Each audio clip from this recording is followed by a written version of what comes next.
বছর শেষের এই চিত্রটা শুধুমাত্র আমার পাড়ায় সীমাবদ্ধ থাকেনি, এর রেশ প্রত্যেক পাড়াতেই ছড়িয়ে গিয়েছিল।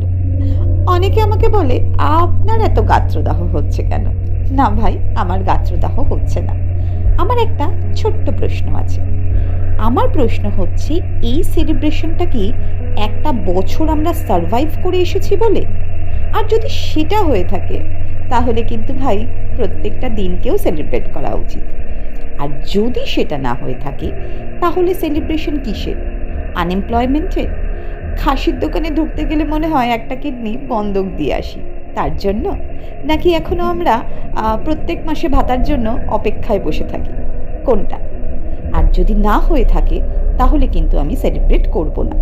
আমি সেলিব্রেট সেদিন করব যেদিন মনে হবে আমার নেক্সট জেনারেশন কোনো কিছুর বিনিময়ে কোনো রঙকেই নিজের শির দ্বারা বিক্রি করে দেবে না।